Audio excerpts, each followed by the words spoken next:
So, Jonnie Peacock, welcome to Sportsvibetv, and it's fair to say you had one hell of a year last year, and you're looking, if I may say so, like a man who's enjoyed himself over the last few weeks and months. Yeah, it's been a good year, I can't complain. Not too much enjoyment over the last couple of weeks, just a lot of bedtime, a lot of time sleeping, not enough time by going out as I'd like to, but yeah, it's been a year that I can't complain about. Well, you won the 100 metres, obviously, in the T44 at the London Paralympics. One of, for me, the standout moments of the whole of the summer was 80,000 people chanting Peacock, Peacock, Peacock, and you having to tell them to keep quiet whilst you won your gold medal. You'll never forget that moment. Yeah, you know what, that was just mad. It was just absolutely mad. You just kind of like had to get on with it though, you know, even though it's just going on behind you, you know, you've still got something to focus on in front of you, so it was just, it was unbelievable, you know, just to hear that and to know that you had that kind of support, to know that you had the majority of people in that crowd wanted you to win and were just like so happy by the sound of it. It filled me with confidence, adrenaline, and you know, who knows, it might have helped me. Well, you're only 19, so you've not been around too long, but I've been around a bit longer than you. And for me, that was the absolute ultimate sort of official confirmation that Paralympic sports and Paralympian athletes are totally recognised now in this country. Yeah, I think for sure, you know, like I said, Paralympic sport has been growing over the last 8 years and we've seen it grow, but it's been immense over this last 8 months how we've seen it just before the games just build and build and build, and then when it happened, to perform for everyone on Paralympics GB, to perform that well and to give the crowd something to cheer about, and you know, thousands and thousands of, you know, tickets being sold. It was fantastic. There were millions of tickets being sold and then thousands of tickets just in the park during the games period was amazing. So to see that in the last few months has been absolutely crazy, and yeah. And it's fair to say that I think, you know, people absolutely saw all you guys as, you know, quite rightly too, out and out sports people. Any thoughts of sort of not being able-bodied just went completely out the window, didn't they, in the Paralympics? Exactly, you know, people were finally looking at it beyond the point of their disability. They were looking at the sport behind it, you know, the performances that people have just achieved, and you know, the way that they've killed themselves. You know, the Dave Weir's going out and absolutely destroying himself just to go and win every single one of the races that he was put in for was unbelievable, and just crazy to see how well the public responded to that. We mentioned Dave Weir. I mean, you know, Ennis, Farah, these are household names in British sport, but now you can add, for the first time really, Weir, Peacock, Story, you know, Hannah Cockcroft. I mean, there's Ellie Simmons.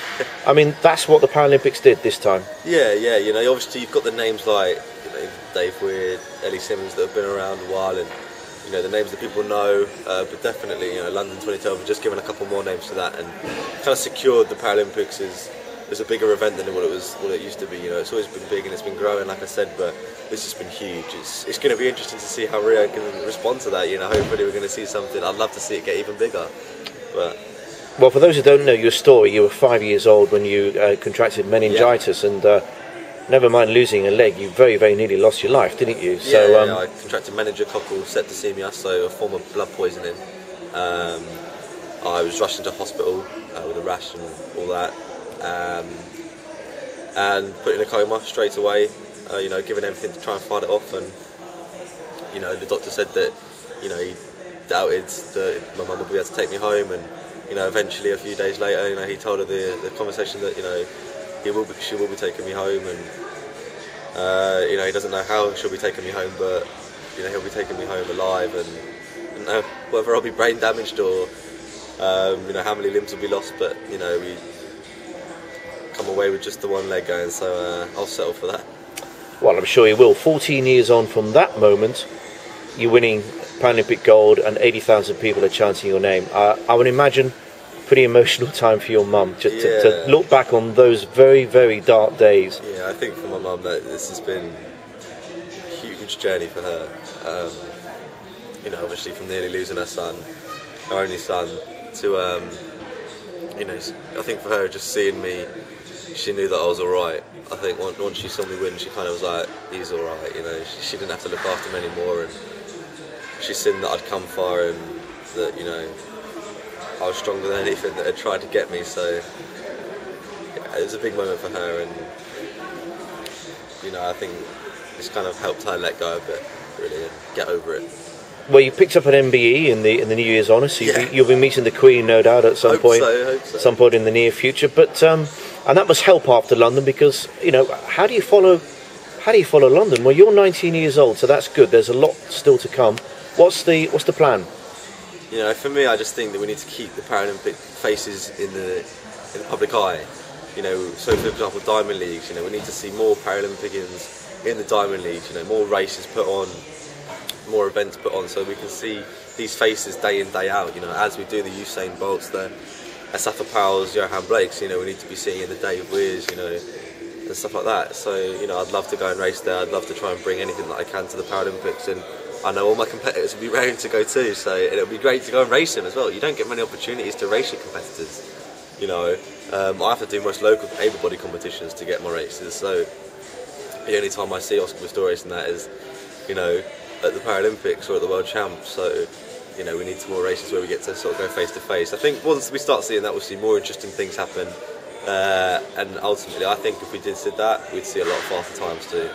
Yeah, well, I mean, now's the time, isn't it? It's all about seizing the moment. Exactly, grasp it while it's there. You know, the demand's there, the public demand's there for Paralympic sport to be seen more, and you know, we're raring to go. You know, it's just be given the green light, really.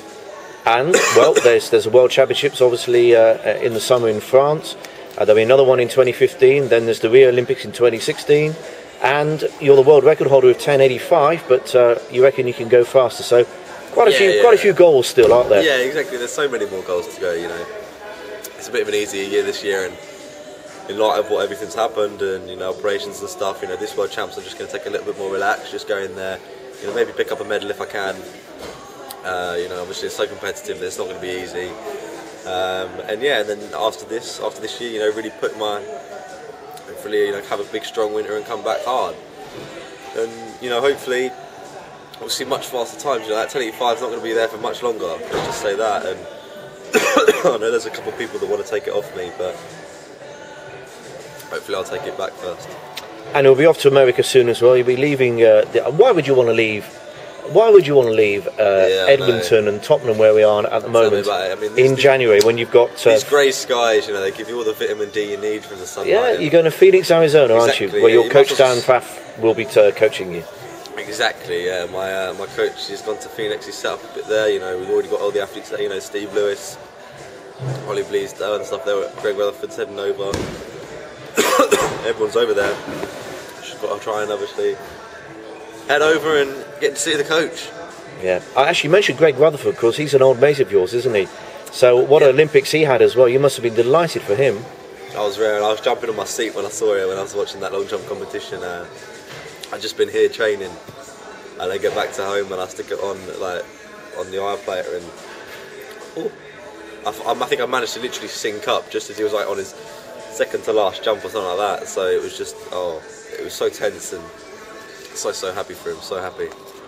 All right, Johnny. Well, listen, you've also had a little bit of time off. You went to France and Belgium with your mates, so you had a little bit of chilling out, and you've been doing, as you said, virtually nothing for 4 weeks, sleeping, catch up, going a bit of a beard there as well, I see. Yeah, no, I moved back in with my mum just because I'm not going to be in the country for very much this year, you know, being out of it, probably for the majority of it. So have you reverted back to being a student, basically? No, you've got a messy room. I've packed my shaver and I can't find it, and right, I'm too lazy to go and buy another one, so until I find it, we're probably just going to see how long this thing happens. Okay, your redhead probably won't be very long, I thought. Yeah. All right, Johnny, well listen, many congratulations for what you've achieved and what no doubt you're going to achieve. Good to catch up with you. We'll see you soon, and best of luck for 2013. Cheers, thanks for having me.